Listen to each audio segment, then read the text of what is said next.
Hello बच्चों, good morning. अभी तक इसके पहले हम लोग अध्ययन किए थे शीत ऋतु एवं ग्रीष्म ऋतु। अब इसके बाद हम लोग अध्ययन करेंगे वर्षा ऋतु या मानसून का आगमन। जून के प्रारंभ में उत्तरी मैदानों में निम्न दाब की अवस्था तीव्र हो जाती है। यह दक्षिणी गोलार्ध की व्यापारिक पवनों को आकर्षित करता है। जून महीना जब प्रारंभ होता है उत्तरी मैदान में निम्न दाब हो जाता है, वायु दाब जो होता है निम्न हो जाता है। ये निम्न दाब होने के कारण दक्षिणी गोलार्ध की व्यापारिक पवनें आकर्षित करता है। यानी जब उत्तरी गोलार्ध की हवाएं निम्न हो जाएंगी तो दक्षिणी गोलार्ध की हवाएं उसकी तरफ आकर्षित होगी। ये दक्षिण पूर्व व्यापारिक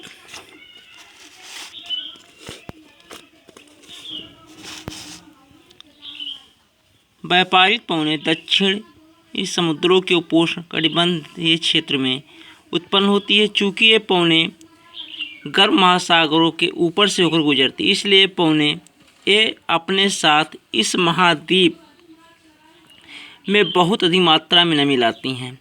ये पवनें तीव्र होती हैं तथा 30 किलोमीटर प्रति घंटे की औसत वेग से चलती हैं। सुदूर उत्तर पूर्वी भाग को छोड़कर मानसूनी पवनें देश के शेष भाग में लगभग 1 महीने में पहुंच जाती हैं। जब उत्तरी गोलार्ध की हवाएं निम्न होती हैं, दक्षिणी गोलार्ध की हवाएं उत्तरी गोलार्ध की तरफ आकर्षित होती हैं,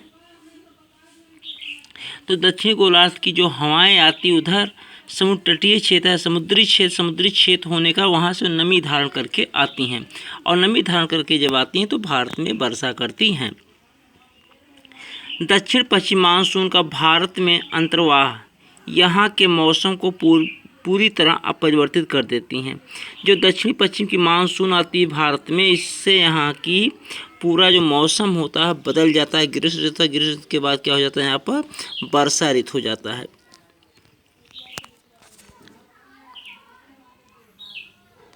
मौसम के प्रारंभ पश्चिम घाट में पवनमुखी भागों में भारी वर्षा लगभग 250 सेंटीमीटर से अधिक होती है। दक्कन का पठार एवं मध्य प्रदेश के कुछ भागों में वर्षा होती है। अब इसमें देखिए यहाँ पर 250 सेंटीमीटर तक वर्षा होता है, दक्कन के पठारी भागों में भी वर्षा होता है। यद्यपि ये क्षेत्र वृक्ष छाया क्षेत्र में आते हैं। इस मौसम की अधिकतर वर्षा देश के उत्तर पूर्वी भागों में होती है। खासी पहाड़ी के दक्षिण श्रृंखलाओं में स्थित मासिनराम विश्व में सबसे अधिक औसत वर्षा प्राप्त करता है। गंगा की घाटी में पूर्व से पश्चिम की ओर वर्षा की मात्रा घटती जाती। राजस्थान गुजरात के कुछ भागों में बहुत कम वर्षा होती है। यहाँ पर एक शब्दार्थ मासिनराम क्वेश्चन भी आता है, विश्व में सबसे अधिक वर्षा कहाँ होती है? मासिनराम। यह पूछता है विश्व में कौन सा स्थान जहाँ पर सबसे अधिक वर्षा होती है? मासिनराम। अब ऐसा क्वेश्चन है, मासिनराम वर्षा अधिक क्यों होती है? उसके लिए एक डायग्राम के माध्यम से हम लोग इसको समझते हैं। अब इसमें जैसे देखिए भारत का मानचित्र है, बंगाल की खाड़ी। अब इधर जो मानसूनी पवनें आती हैं दक्षिणी भाग की तरफ से 2 भागों में बढ़ जाती हैं, पश्चिमी अरब सागर मानसूनी पवनें और बंगाल खाड़ी की। बंगाल खाड़ी मानसूनी पवनें जो आती हैं, यहाँ पर गारो, खासी, जयंतिया 3 पहाड़ी हैं जो कीप के आकार की जो मानसूनी पवनें आती हैं बंगाल खाड़ी में, इसी में जब आती हैं तो उमड़ घुमड़ करके इसी में वर्षा करती है, इसके बाहर नहीं निकल पाती हैं। और ये जो स्थान है इसी बीच में, इसी को मासिनराम यहीं पर स्थित है। यहीं पर क्या स्थित है? मासिनराम। तो यही कारण होता है जो क्वेश्चन आता है विश्व में सबसे अधिक वर्षा कहाँ होता है? मासिनराम। मासिनराम में क्यों होता है? मासिनराम 3 तरफ पहाड़ियों से घिरा हुआ है, जयंतिया, गारो और खासी, उसके बीच में मासिनराम स्थित। मासिनराम मेघालय राज्य में स्थित है। अब इसके बाद देखिए क्या कह रहा है इसमें, मानसून से संबंधित एक अन्य परिघटना है वर्षा में विराम।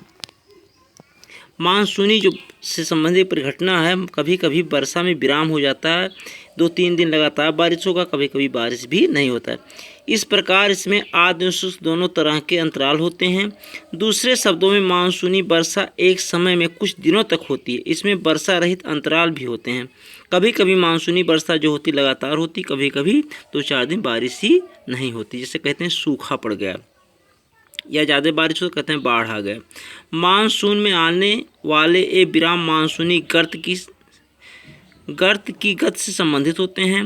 विभिन्न कारणों से गर्त एवं इसका अक्ष उत्तर और दक्षिण की ओर खिसकता रहता है, जिसके कारण वर्षा का स्थानिक वितरण सुनिश्चित होता है। जब मानसून के गर्त का अक्ष मैदान के ऊपर होता है तब इन भागों में वर्षा अच्छी होती है। दूसरी ओर जब अक्ष हिमालय के समीप चला जाता है तब मैदानों में लंबे समय तक शुष्क अवस्था रहती है। जब मानसूनी पवनें आर्द्रता अधिक धारण करती हैं तो यहाँ पर वर्षा अधिक होता है, आर्द्रता कम धारण करती हैं तो वर्षा कम होता है। दूसरा चीज़ होता है अवरोध। जब अवरोध रास्ते में होगा तो वर्षा होगा, अवरोध न होगा तो नहीं होगा। जैसे अगर भारत के उत्तर में हिमालय पर्वत ना होता तो भारत में वर्षा बहुत कम होता या होता ही ना के बराबर होता। आज देखिए वहीं जो राजस्थान है, राजस्थान में जो है क्या नाम है, एक पर्वत है अरावली का पर्वत। अरावली पर्वत पहले था लेकिन आज जो घिस गया, कम हो गया, तो आज वहाँ पर वर्षा बहुत कम होता है और जो है भी वो विमुख है।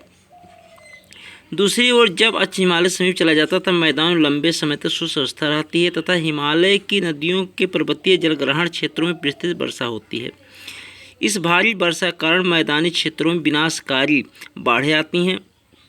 क्या कह रहा है इसमें, हिमालय की नदियों के पर्वतीय जलग्रहण क्षेत्रों में विस्तृत वर्षा होती है, यानी जब वही मानसूनी पवनें पर्वतीय क्षेत्रों में जाकर टकराती हैं तो वहाँ पर बहुत भयंकर बारिश होती है। बारिश होने के कारण जो जल नदियाँ निकली हैं समुद्री क्षेत्रों से उसमें जल ग्रहण की मात्रा अधिक हो जाती है, यानी जल ज़्यादा ग्रहण कर लेती हैं, इसलिए मैदानी क्षेत्रों में बहुत भयंकर बाढ़ आता है जिससे जान माल की भारी क्षति होती है। उष्णकटिबंधीय निम्न दाब की तीव्रता एवं आवृत्ति भी मानसूनी वर्षा की मात्रा एवं समय को निर्धारित करती है। यह निम्न दाब का क्षेत्र बंगाल की खाड़ी के ऊपर बनता है। निम्न दाब जो होता है बंगाल की खाड़ी के ऊपर बनता है तथा यह मुख्य स्थलीय भाग को पार कर जाता है। यह गर्त निम्न दाब के मानसून गर्त के अक्ष के ऊपर होता है। मानसून को इसकी निश्चितता के लिए जाना जाता है। शुष्क एवं आर्द्र स्थितियों की तीव्रता, आवृत्ति एवं समय काल में भिन्नता होती है। इसके कारण यदि एक भाग में बाढ़ आती है तो दूसरे भाग में सूखा पड़ जाता है। इसका आगमन एवं वापसी प्राय अव्यवस्थित होती है, इसलिए यह कभी कभी देश के किसानों की कृषि कार्यों को अव्यवस्थित कर देती है। जो मानसूनी वर्षा होती है इसका कोई निश्चय समय नहीं है। ये मानसूनी वर्षा जो होती है अनिश्चित है। कभी कभी इसी मानसूनी वर्षा से बाढ़ आ जाता है, कभी कभी इसी से सूखा भी पड़ जाता है। और कल धन्यवाद।